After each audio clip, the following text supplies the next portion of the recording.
Welcome to the Overwatch What's Next panel. Thank you. Hello. Hey guys. Oh. All right. Hello, BlizzCon. What's up? How's everyone doing? All right, everyone, check out opening ceremony. Saw all of the new stuff we're gonna be talking about today. Obviously, we have new hero, Moira. Yeah. We've got a new map, Blizzard World. That'll be fun to talk about. And, you know, maybe a couple surprises. Ooh. So I thought we got a lot of stuff to talk about, so we'll start off, get right into it. I am Michael Chu. I am the lead writer on Overwatch.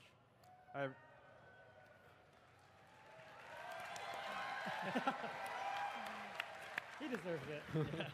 Hi, everybody. I'm Arnold Sang. What was it? I'm Arnold Sang, and I'm the assistant art director on Overwatch. I'm Jeff Goodman, the lead hero designer on Overwatch. Still working on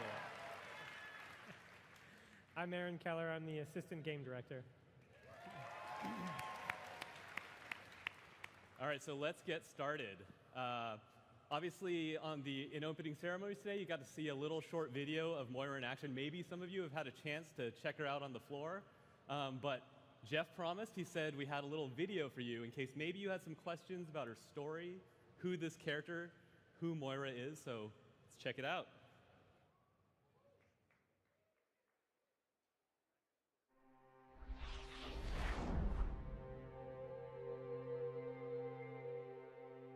We stand on the brink of a breakthrough in human evolution.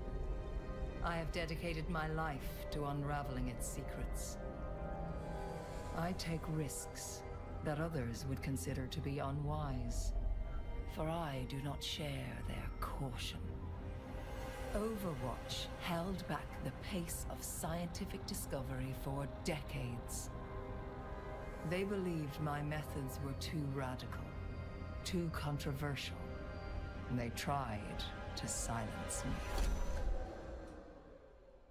But there were others in the shadows, searching for ways to circumvent their rules. Freed from my shackles, the pace of our research hastened. Together, we delved deeper into those areas forbidden by law, by morality, and by fear.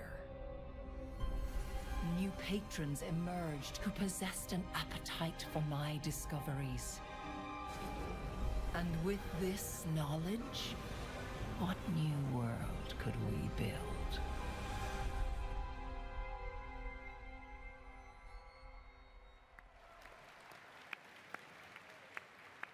Well, I don't know about the rest of you, but I got some chills there. When I hear that voice, I start getting a little nervous. Probably because I've been victimized by her a little bit in playtest.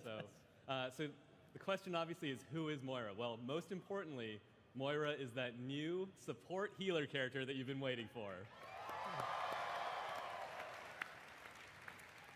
Now, just to get into her story a little bit, you know, what I think is really interesting about Moira is she is a scientist, and obviously we have a lot of scientists in the cast already, and she is a little different because some of the other scientists are more interested in like creating inventions or I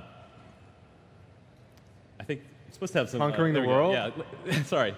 Where were we? Okay, so Moira is a scientist. She's not so much interested in conquering the world, even though she has she's allied herself with people who might have proclivities in that direction. She's really just into the actual science. She wants to understand the fundamentals of human life and how they can be manipulated. She is a geneticist, and that is her primary goal, and that's all she wants. But the thing is that the thing that makes her villainous is that she doesn't quite have like some of the morals that the rest of us are. Very flexible. She's very flexible. You know, she doesn't want anything to get in the way of her science.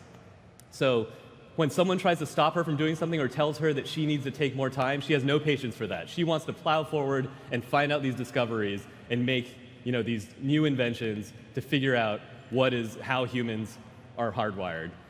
So the really interesting thing about her is that when we created Moira, we wanted her to have all these connections to characters throughout Overwatch history through different groups. So like we said before, she was recruited by Gabriel Reyes to be a member of Blackwatch. And during that time, she had relationships with the Blackwatch crew, McCree, Genji. They all have their own sort of likes and dislikes for each other. Reyes wanted someone who could help advise him on some matters of genetics that he was interested in, shall we say. Suddenly. And then Very mysterious. very mysterious, yes. Almost maybe a connection there. Yes, there's a connection there, obviously. And the other thing is that in the present day, Moira has allied herself with Talon now that Overwatch is gone. When you think about Moira's goals, figuring out these building blocks of human evolution and her need to like push forward science at any cost, it really meshes well with the goal of Talon. And so she has found new patrons like Doomfist. So that's sort of the story background of Moira, and I'm going to hand it over to Arnold now so he can talk a little bit about the development of her art. Cool. Thanks, Mike. So it's always interesting to think back on the ideation of a hero. How do we start? We get that question a lot. And with Moira, it was a little bit of gameplay and a little bit of story. We heard your feedback. You guys wanted a new healer in the game. We felt the same way. Totally. Jeff felt the same Absolutely. way. So we really started there. And we have a lot of benevolent healers in the game. We have an angel, we have a monk, a mother, and the most upbeat, like positive DJ that you've ever met. Right. So we felt like it was time for something a little bit more morally ambiguous, a little bit more shady. So we started there, and we started with these concepts. And already right away, you can kind of see Moira there. There's that immediate kind of like androgynous face, that mysterious appeal that she had. So we really gravitated towards these concepts. We started with the one on the right, actually, with all the crazy tentacles. And everybody really liked that concept. I thought it was cool, but I was like, I don't know how I'm going to use these tentacles. That looks sweet. Yeah, I mean, like it's one thing for it to be a very unique and cool silhouette, but it's another thing to wrap like gameplay around that, right? You really want someone that has tentacles to have abilities that might reflect those, those visuals. So we tried something a little bit more conventional. We tried, okay, maybe we'll just give her something a little bit more toned down, maybe like a giant two-handed spray cannon. This is where we kind of started to layer in the science vibe to it. You can see some of those tubes starting to get in there. But it started to look a little, I don't know, maybe it might be confused with Zarya on the battlefield with that same silhouette. So we wanted to come up with something different. We took a step back, did a few thumbnails to really dive deep into what kind of weapons does Moira use, for healing, for damaging her opponent. And we tried a couple things. Ultimately, there's a couple things from these concepts that we really liked. And on the one on the far left, you'll see that that character already kind of has Moira's outfit there. We really like that silhouette and that dark vibe that really spoke to like a Talon character or someone from Blackwatch. We tried that same red-haired, long, kind of like gaunt face on the second from the left, from the right, and we still really like that that version of Moira. And then there was something on that far right concept that we really liked as well. And if you guys remember last year when we announced Sombra, we showed some of her early concept art. One of those was called the Omni Blade, who later became Hanzo and Genji. But she had these like big sleeves with like these throwing daggers. So this was my way of kind of getting that in there. Trying to get the throwing dagger back into the game. But we really like the big sleeves. And I don't know if you guys can see it from here, but she's got the purple syringes on one side, and she's got this yellow energy on the other side. So that kind of kick-started the idea of this duality between her left and right hand. So taking those elements, we kind of meshed them all together to come up with the final concept for Moira. We integrated all the elements from the concepts, the thumbnails that we just showed, and started to really kick up the more science apparatus vibe. Now we started coming up with the idea of what if she's got the healing and the damage, and what if the tubes actually had this liquid that would change color when she used those different abilities? So we tried to work that into the game. We even tried a couple of different hairstyles, but we ultimately we really like the red hair on her. The tubes are actually a great touch because her gameplay is draining people of their energy and feeding it sort of as healing to your allies. And you can actually see when that happens, the tubes actually change colors, like it's actually directly converting the energy over to healing. It's an awesome touch. And speaking of which, one of the things that really helped us flesh out that idea is because it's a first-person game, you're going to be seeing her hands a lot. This is one of the only heroes that shows both of her hands on the screen, you know, like Zenyatta, like Doomfist. So her hands are everything. Those are her weapons, and we wanted to explore how she could express herself, deal damage, and heal.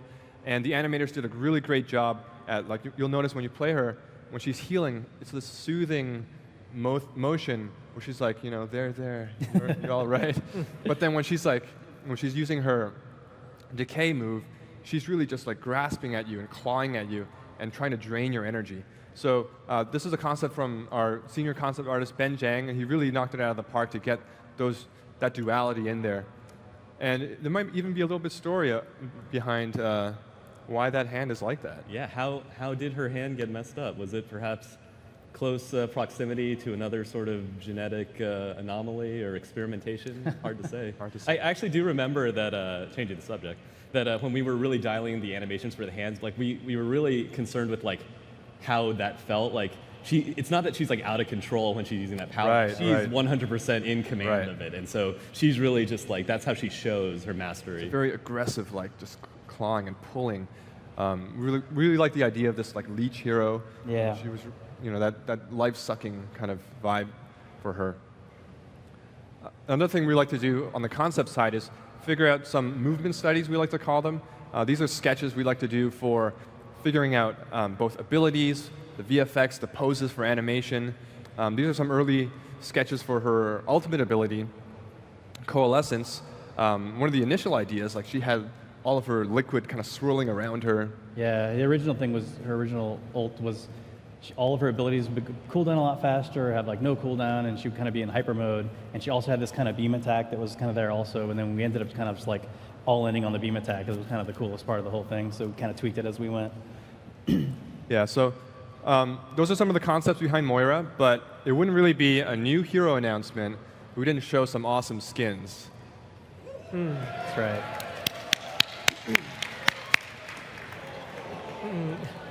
So this is the first one for Moira. This one's called Oasis.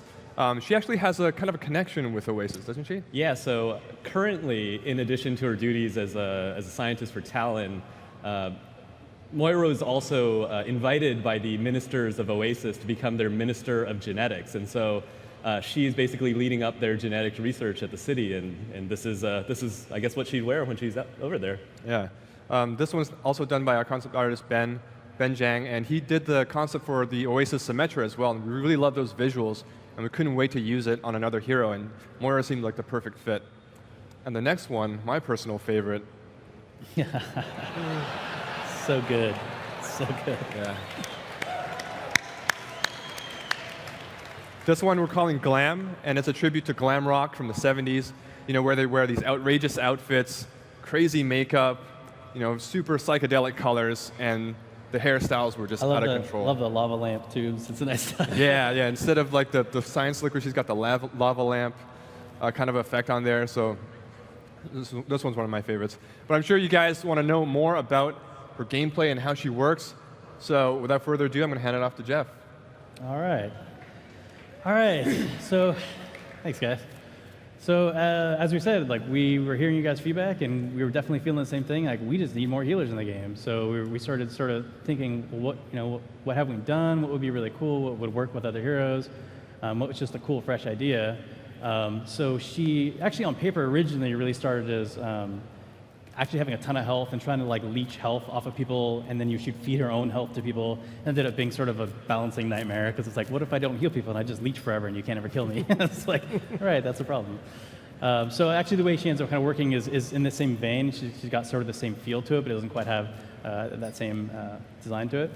But I'll walk you through all the abilities so you can see how she kind of works together. So her weapon's called Biotic Grasp.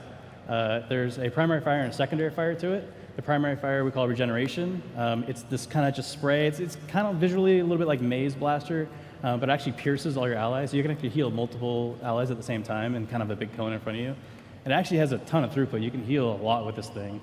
But the only reason it's not overpowered, hopefully, is there's a meter controlling it, and as you can see kind of in this video on the right side, as you're using it, it kind of drains slowly, and it kind of regenerates pretty slowly by itself over time.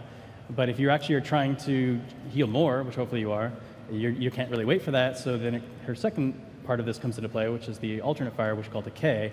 This is kind of her damaging hand, and this is where she's actually draining the enemies. It does actually still leech some health to her, so she's actually healing off of it. It's not a ton, but it's enough to sort of top yourself off and everything. That's great. But the biggest important thing is it fills up that meter really fast. So you're healing people, but you also need to take time whenever you can to try to leech energy off your enemies so you can feed it to your allies. It's very, she's a very evil way to heal. It's kind of very sinister. She doesn't care. It's worth it. Her first ability we call Fade. This ability is, she basically disappears completely.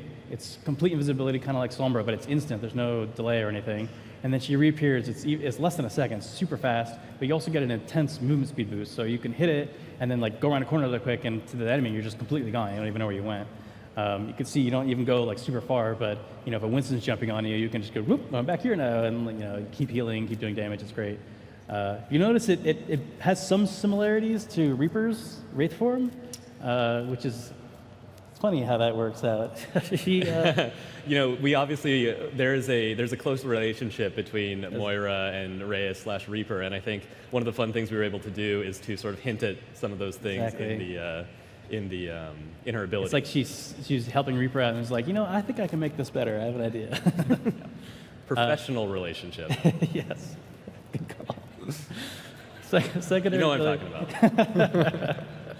about. Second ability we call Biotic Orb. This also has two different modes, much like her primary and secondary fire, and it follows the same kind of pattern. So first thing you do when you hit those buttons, she pulls up those two orbs, and it represents the damage and the healing aspects. If you use the primary fire, you throw off the orb of regeneration, and that's sort of the yellow orb you see here. And these orbs can bounce around. They have like infinite bounces. They can bounce all over like a small area or off ceilings, stuff like that. And if they ever get near allies, it will slow down and start healing them automatically. It has only so much it can heal. It has like a contained amount of healing in it, and it shrinks over time as it feeds it to everybody. But it's a great way to AoE heal. It's also really good at like longer range, because her range isn't super long generally on her cone heal. So you can throw it like at a Pharah's really far away and try to get the save on her while you get close, you know, and be able to heal her with your primary fire. Or you could choose the alternate fire in this if you want to. They both share the same cooldown, so you have to pick which one you want. And the alternate fire is called Decay. It works basically exactly the same, it's just inverted. So you do damage to enemies. So it can also bounce around. This can be incredibly deadly in a small area where it's bouncing around a lot, especially because you can move and act freely while it's happening. So you can throw the orb into an area, chase somebody down, and then start grasping them, taking their, you know, damaging that way, and you know, they're just taking a ton of damage all of a sudden. Kind of have to get out of there during that. But yeah, I like to throw it into rooms and make my team run in there. Yeah, yeah. That's always the fun. Get out of here. Be like Genji, get. Go. Fetch. Yeah, it's great. Now her ultimate ability is Coalescence. Now this is sort of the ultimate, like, she's got this whole dichotomy thing going on. She's always got to choose if she's healing or doing damage. Her ultimate is just like, nope, I get to do everything all at the same time, and it's super long range, a really fat beam. She's kind of feeding both hands together and creating this beam that it heals allies that it's hitting and damages enemies that it's hitting. So you just want to hit everybody with it. And in fact, in some maps we're playing, we get in this fight in these little corridors, and she's just like, I win. I don't care what's happening. Everything good is happening for me right now. Is that the OPAF? Yeah, pretty much. We'll change the name for release. Yeah, that's her last name. So there's also some other amazing properties to it. Since it pierces everything, it also includes barriers. So it pierces Reinhardt shields, Winston shields. So yeah, so it's hard to heal sometimes through those things, and you're just like, nope, I'm going to go through. And then, you know, Reinhardt's back there trying to protect his team. He's like, well, we can't really sit here anymore. I guess we have to move or something. And of course, if your team jumps in right afterwards, now they're getting healed by it also. So it's just this amazing sort of engage tool. Also, you can pick off those pesky Pharahs sometimes if you get them, if you wing them. So that's kind of a breakdown of how all the abilities work individually. We actually have a video to show you what it looks like when it's all put together. We are bedeviled by the mysteries of creation. Science can reveal the truths that lie behind these many questions. What we learn can unlock the true potential of humanity.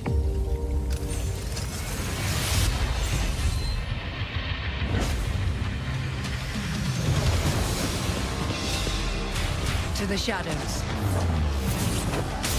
Tell me how this feels. Come to me and I will heal you.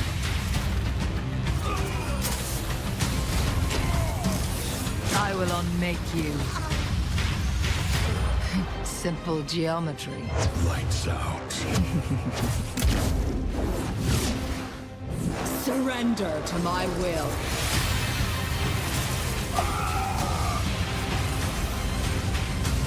Allow me to repair the damage. I feel unstoppable. My will made real.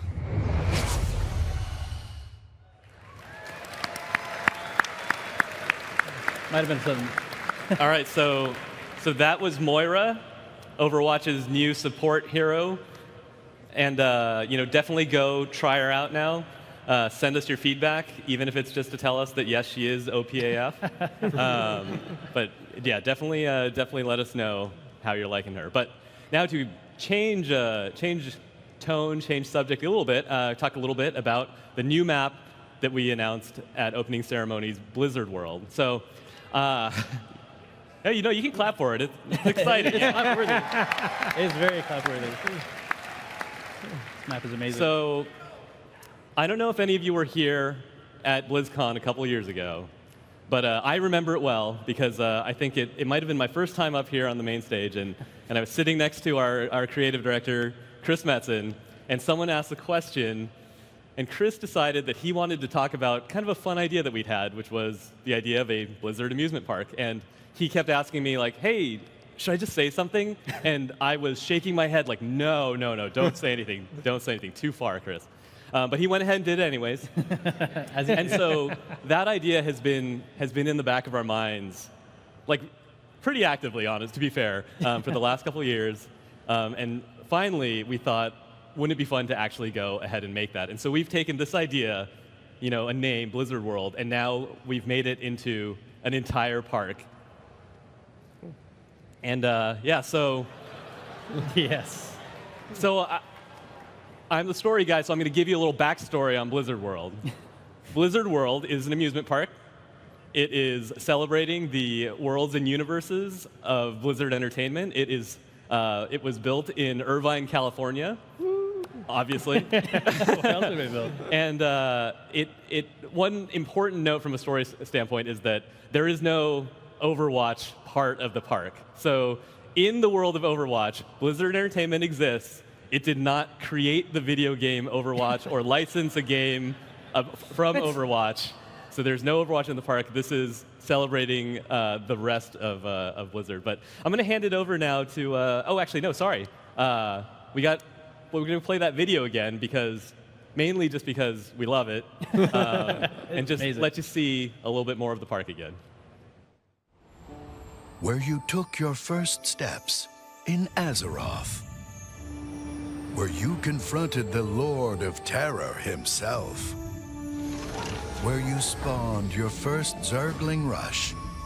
Sometimes, epic memories can only be made in an epic world.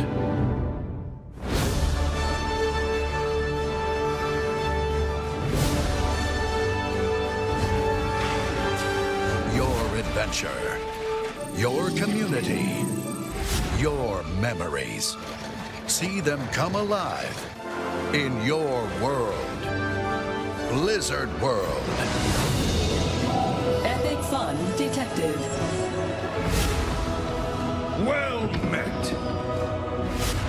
Stay a while and listen to the fireworks. Come and visit Blizzard World. New adventures are waiting for you. I can't wait to get on some rides. For the Horde! Good throw in. That would be great. I'm so excited to take you guys through Blizzard World. The whole team, all of Blizzard, is so excited about this map, and we thought that BlizzCon would be the ultimate place to show it to you guys. So Blizzard World is Overwatch's newest hybrid map. It is going to take players on an epic journey through the lands of Warcraft, StarCraft, and Diablo. Like our other hybrid maps, the match starts as a fight over the first control point. The defenders start in the Heroes of the Storm arcade, while the attackers will spawn in the Hearthstone Tavern. From here, the attackers can choose to attack the first point through the gates of Stormwind, or they can bypass the choke entirely by going through Lost and Found Vikings. There's so many places to see and explore. There's flanking routes all throughout the first area, like the Fargo Deep Mine, Flight to Duskwood, or if you want, you can just stop off for a burger and some death wings at Snacksaramus. What a great name, Snacksaramus. It's a good name, right? You should make something out of that. The design of the first choke is more of a mini arena. There's multiple routes for both the attackers and the defenders to get here and also to access the high ground. As the attackers enter the area, they'll find an abundance of cover and several health packs in order for them to gain a foothold. And inevitably, the fighting sort of turns into this big rumble around the statue here. And ultimately, if the attackers are successful, the defenders kind of have to fall back towards the point further into the area. Now, when the attackers take the first point, they'll capture the payload and push it out of the Warcraft area and into the StarCraft area, past the siege tank, and around the pylon terrace. Now, this area is a really large circular arena. There's an abundance of high ground, and there's direct access to it for both the attackers and the defenders. The defenders can set up around the pylon above the cafe, and when they need to, they can drop off and directly contest the payload there. The attackers, if they want to, they can try to take the high ground and contest it against the defenders by taking a path up by the siege tank, or they can try to bypass it and sneak around through the Ghost Academy or through the Nexus Experience. There's also all sorts of flanking routes in here. There's a lot of interior opportunities either to attack the defenders or try to set up. Inside the Nexus Experience, there's a really great spot for Sombra to set up on the Mega Health Pack, and Symmetra can just create the meanest nest inside the pylon terrace. It's nasty. So once the attackers push the payload to the first checkpoint, they'll start pushing into the Diablo area, and their new spawn room will be the passenger loading area for the Reign of the Black King ride, while the defenders move all the way back into the park's command and control center. So here the attackers push the payload into Leoric's Manor and all the way to the throne of the Skeleton King himself. This area just exudes Diablo mood and flavor. All the lighting in here reminds you of Leoric's Manor. We have all sorts of props like the chandeliers and the shrines and the weapon racks that you can find in Diablo. You can break the barrels. Maybe you'll find some epic loot in here. Maybe there's some lost bit of lore to discover inside this area. Right here, this is actually a super cool Genji flanking route. You can run around the right. You just got to watch out for the drop. This map was a labor of love for everybody on the team. We're all huge Blizzard fans on the Overwatch team. And a lot of the people that we have on the team worked all across the company. We have people that worked on this map that worked on World of Warcraft and Diablo and StarCraft and Heroes of the Storm and Hearthstone, and they all came together to provide so many different ideas about the park itself, from all the crazy rides that you can see in the background and in the gameplay areas, to all just even the cool signs for some of these rides, like the spawning pool and Lost and Found Vikings. Who's that in the spawning pool right there? Che? I don't know, but I think the water starts blue in the beginning of the day, and we made special props for all the areas, from the inflatable doom hammer to the treasure chest to the leather-bound copy of the Green Hills of Stranglethorn, Jeff Kaplan's original masterpiece. His magnum opus. Yes, Those death wings. There's souvenirs in each of the area that you can get. There's different flavor props that you can find for all of these different areas. We've packed so much into it, and there's so much more than we're showing you here. There's so much more detail, there's so much more passion and ideas, and there's a ton of little Easter eggs, not just in the art, but in the audio as well. As you run around, you'll hear the voices of Deckard Cain and the adjutant from StarCraft. This is something that we have done for ourselves and fans, and for all of you as fans as well. So, so that's Blizzard World. You guys can play it on the show floor today. It'll be playable all throughout BlizzCon. It's going to be hitting the PTR soon, and it will go live sometime early next year. But this isn't all we have to talk about. It's not just Heroes. It's not just the new map. There's one more thing we have in store for you, and to talk about it is Arnold Tseng. So one of the things about Blizzard World is, for a character artist like myself, seeing everybody working on, awesome Blizzard stuff in Overwatch was super exciting. And the character artists were just we want to work on this stuff too. So it wouldn't be a tribute to Blizzard and all its universes without some Blizzard-themed skins. This is something we wanted to do since the beginning of Overwatch when we thought about doing skins. Who's ready to see some skins? I am! All right, let's roll the video. Installing updates. Updates installed. Will you take a look at that? Well, you must really like me.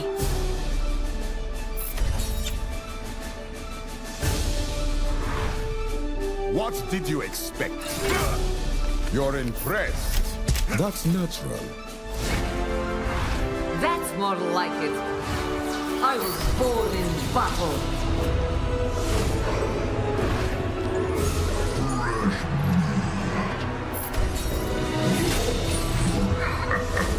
Live with honor. Die with glory. The Crusaders are immortal defenders of Germany. We're on our way. Ooh, this is a good one.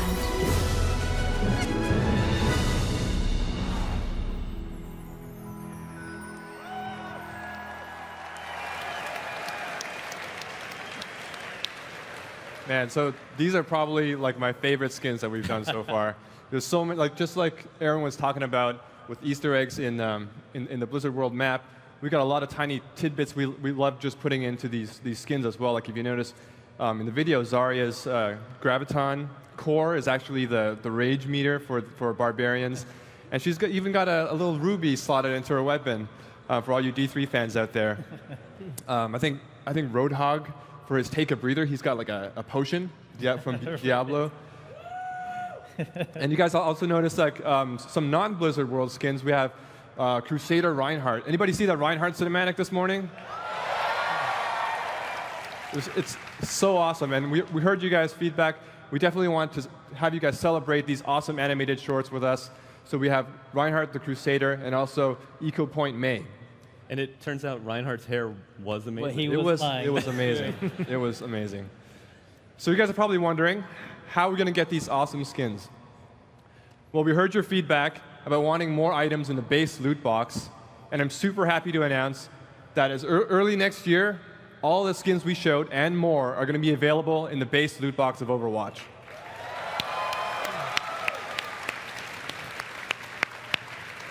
So they're not going to be part of any event. As soon as they're in the loot box, you'll be able to earn them year-round. We'll have more info early next year, but for now, I got to start saving out some credits. That's right. All of us. That's all we have for today. Yeah, so just to recap all the fun stuff we talked about, there's obviously our new hero, Moira.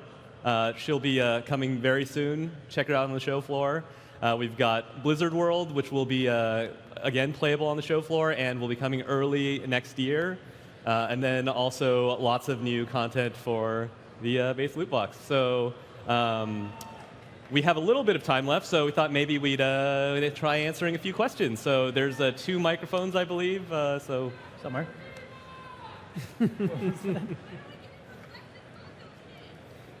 What?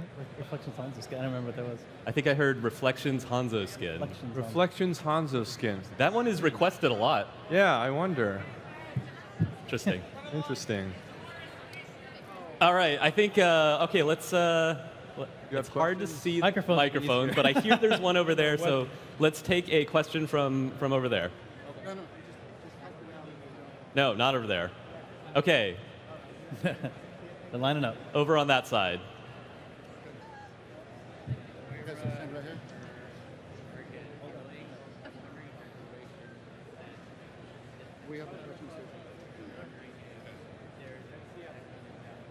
Oh my God, that costume is amazing.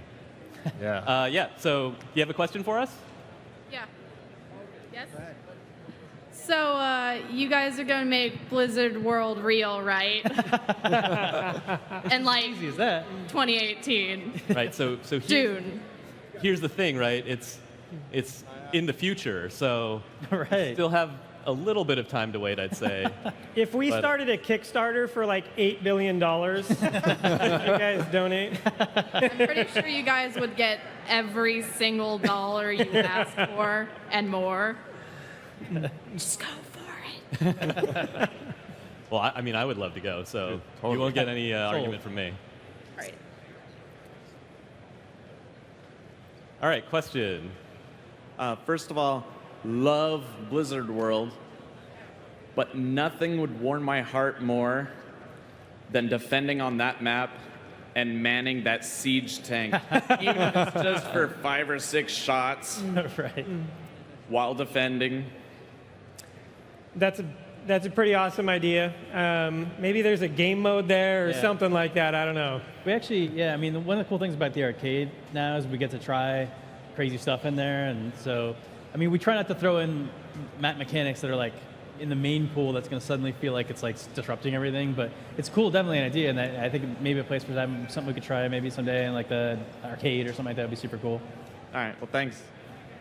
Hey, what's your question? Hey guys, first off, thank you for the support.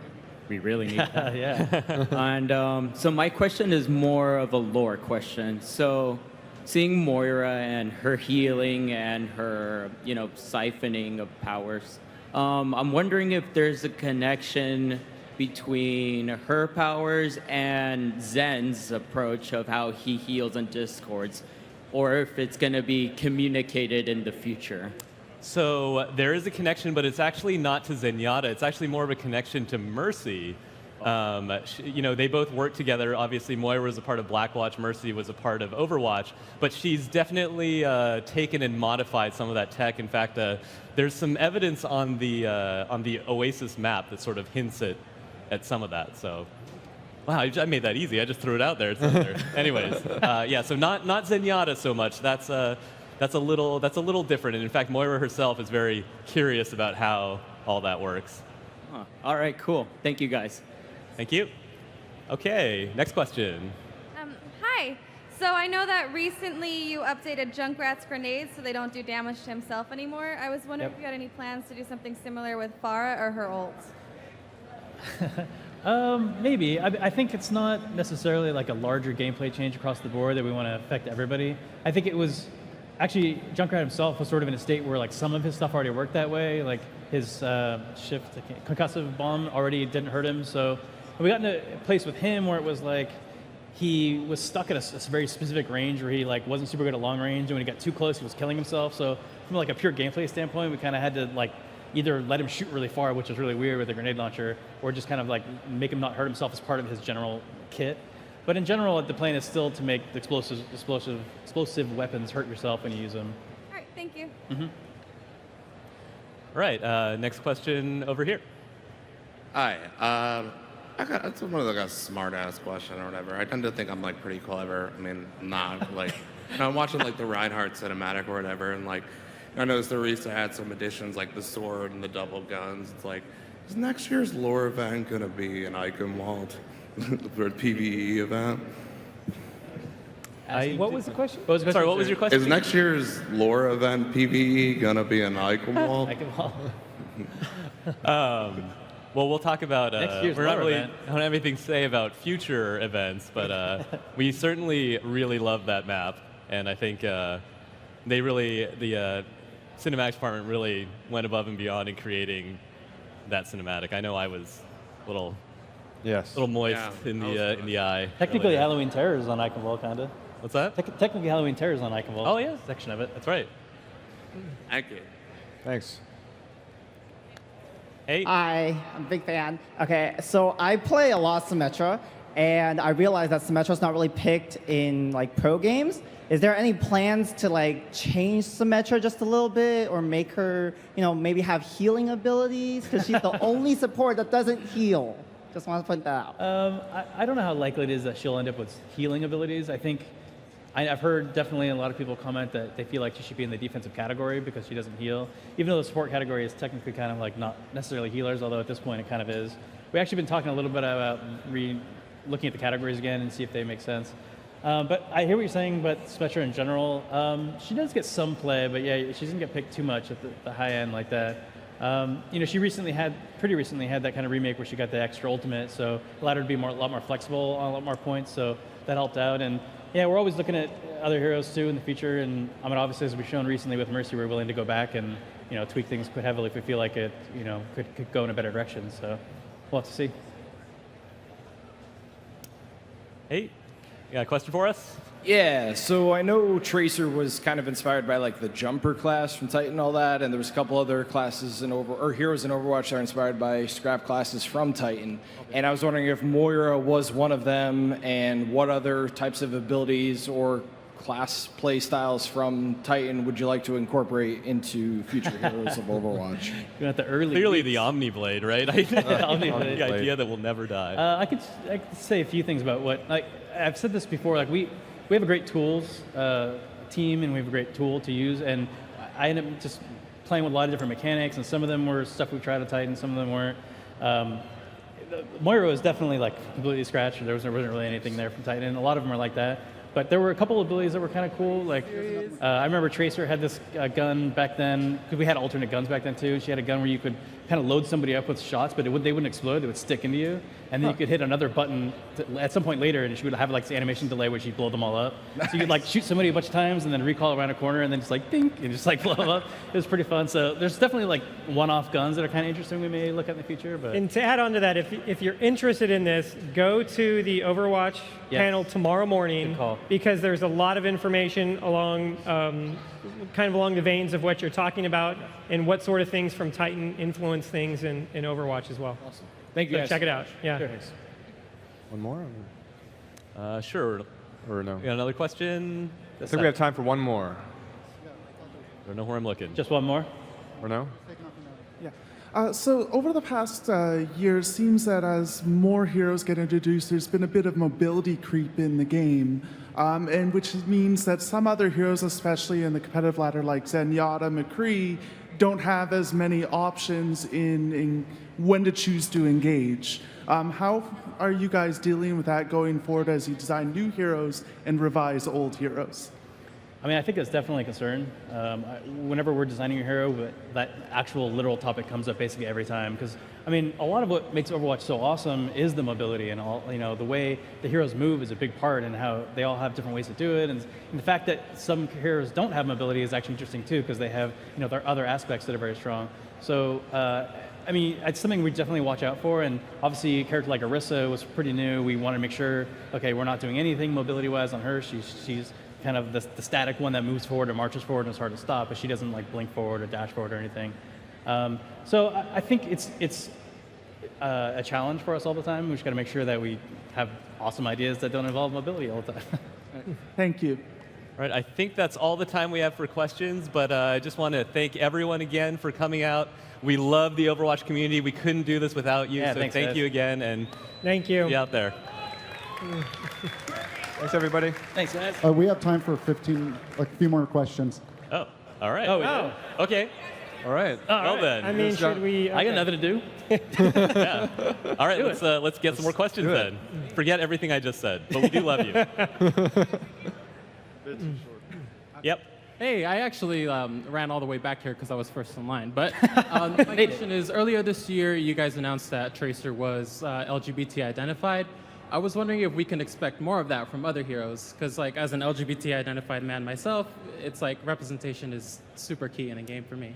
Yeah, so I completely agree. Representation is important to us as a team too. In making Overwatch, making sure that it is a diverse and representative game is something that we're always thinking about. Obviously, you know, we showed off Tracer in the Reflections comic, where it was revealed that she's in a loving relationship with her girlfriend Emily, and we are definitely interested in showing more of the character relationships. It's really a matter of finding the right stories, because we don't want to just come out and just sort of label people. We want them to come out naturally as part of the narrative. But I've said it before, but definitely more members of the Overwatch cast than the heroes are LGBT.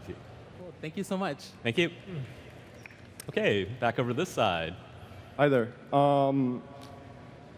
Currently in Quick Play, there's a distinct separation between players that want to play with like 60 PS, no plans of winning, and then another group of players who maybe want to play with people they're associated with who are too differing in rank. Do you have any plans to alleviate something like that?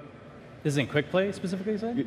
Yeah, because when you're in Quick Play and you find a team that's not doing so well, they'll tell you to go to arcade. Yet you still want that competitive, like a competitive light aspect. Sure. I mean, yeah, it's something we're always looking at. The tricky thing for us is we can definitely layer in more restrictive matchmaking in general, but every time we add another layer, we're increasing the queue times for everybody, and that's like the biggest thing we're always fighting against, is we want to make sure that if you want to play Overwatch, you can jump on the game and play it in a reasonable time. So when we first launched the game, we were very much in the camp of we just want the queues to be as short as possible. It's definitely like really lighten up on the matchmaking restrictions, and obviously over time we've been hearing feedback from you guys, and we have been layering in more stuff to try to help the matchmaking quite a bit. So it's something we're always looking at still, but that's kind of the balancing aspect. That's kind of where we're at. One of the other things we're talking about with that is whether we might want to make changes or addition to the arcade side. And so there might be a way of pulling a segment of the population away from Quick Play and putting them into that, or at least making it easier to find the type of game that you want to have without always having to resort to either creating one on your own and hoping players join it, or looking for one that has enough players in it inside a custom game. Thank you. Thanks. Right, next question. 8. Hello there. First of all, thank you very much. The Blizzard World map looks really incredible. And my question actually is on level design. I'm just curious if there has, I was just wondering if there was going to be any interest in using at least old assets, or just down in case I'd reusing different locations, but for different game modes. Like, would there ever be like a Route 66 map, but King of the Hill, or just kind of like reusing, if that makes sense, just using different old assets, just do new mechanics? Let me take it. It's a great idea. We've done it before. So we took Dorado and turned it into the arena version of the map. We've done it a few times. Even our latest map, Chateau, borrowed art elements from some of our other maps. So we do that. I think it would be super cool to have a Blizzard World version of an arena or even an FFA map. I think something like that would be super cool. But as we build maps, we kind of get to it and decide what we think is going to be the coolest art set that we could use for it. And we kind of usually take a wait and see attitude to it. But I have a feeling in the future we'll probably do a few more of those. Thank you very much. Yep.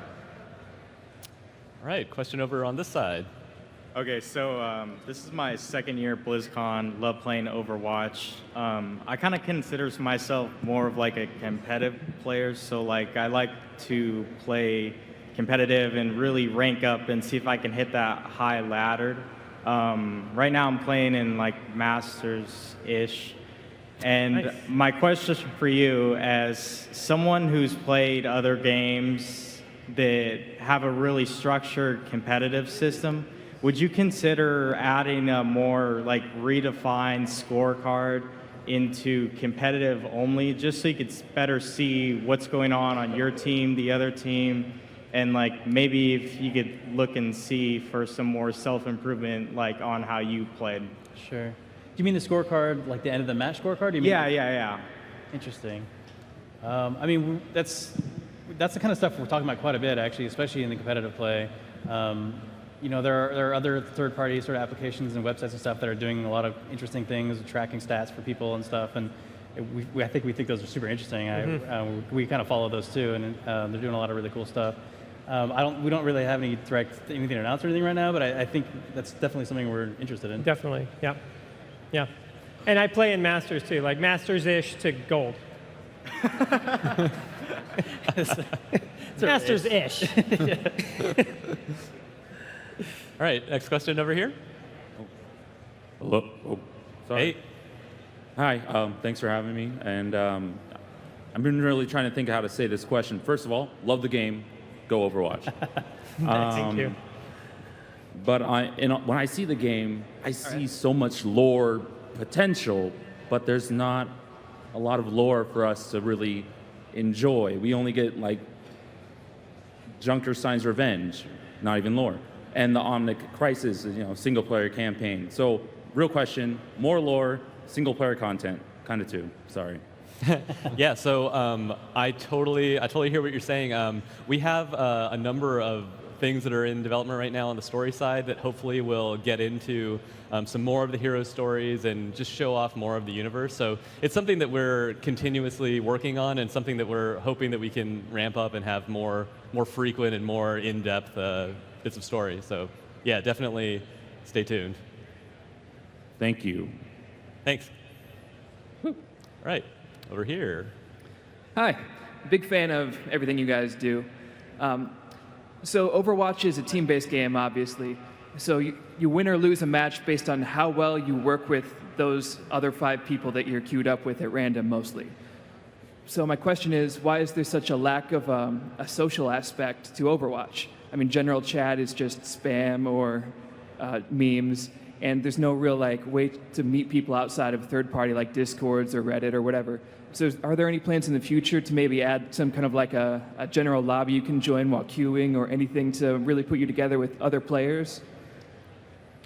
So we talk about things like this internally, and there's a lot of different ways you could kind of design something like this, and especially for the competitive scene, we've internally had discussions about, do we need some sort of looking for group system or something like that. And there's a lot of challenges with designing a system like that, but we know that there's a desire in the community to start either looking for players based off of the role they're going to play, or sometimes there's frustration about the type of group that you get put into through matchmaking. And it's the type of thing that we're talking about. We really don't have any details to discuss on it, but and I'm not sure if we'd ever build a lobby experience that you're going to go into, actually load into as a player or anything like that. But it's something that we're talking about internally. Thank you. Yep. All right, question over on this side. All right, so being an avid WoW player for years, the instant connection between you announcing the Magni Bronzebeard skin and also the new character Moira and Moira the Dark Iron Dwarves, do you think there's going to be or already has some sort of voice line interaction reference, going on that might reference, the Moira of the Dark Iron Dwarves? That's an interesting idea. I hadn't even thought of that, actually. Yeah, I hadn't thought about that, but that's interesting. Yeah, maybe we could do something like that. I think it's one thing that's really fun about Moira is that she sort of has that warlocky mage feeling about her. I think we definitely went in that direction with her because there's a little bit of that fantastical inspiration for her. Yeah, for both her and I would say Symmetra, we definitely tried to kind of merge that wizard kind of mage vibe and bring that into Overwatch. Just need Roadhog to get that Voidwalker skin, and she can get the Warlock skin, and they can cruise around together. All right, thank you. Next Hello. question. Hey. I just had a question when it came to like character design. When you put an androgynous character like Moira into the game, what's going through your head when it comes to adding diversity to the roster, like when it comes to body type like Mei or Zarya, or when it comes to gender like Moira? Like, what are you guys thinking when you add someone like that to the roster?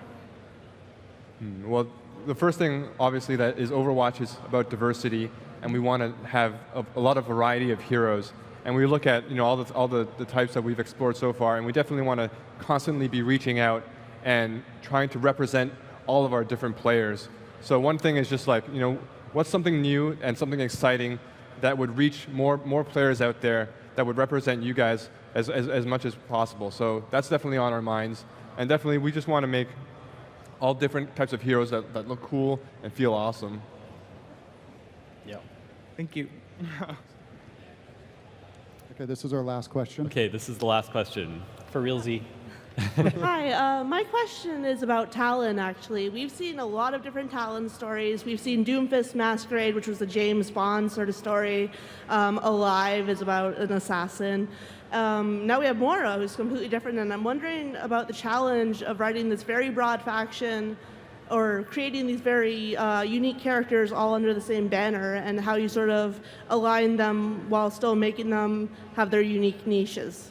Well, I think one of the really interesting things about Talon is that it was really intended to be this larger group of, I was going to say heroes, but of people with different aims. And the idea is that all these different people with the different ideas of what they want have sort of been brought together in the current modern day. Doomfist is clearly the one who's sort of imposing the idea, like Talon has this ideal, right? Let's make mankind stronger through conflict.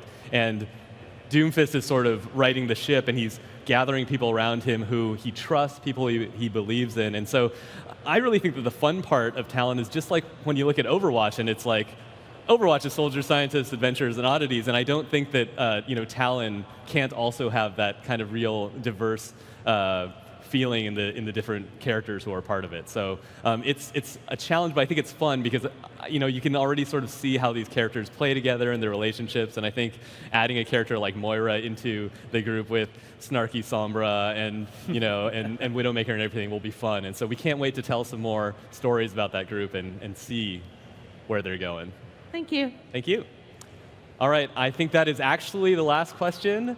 So again, thank you all for coming. We love the Overwatch community. We couldn't do this without you. Thank you, Please guys. go play Thanks, guys. Overwatch, try out the new things, and let us know what you think. Thanks, everybody. Thank you for attending the Overwatch What's Next panel.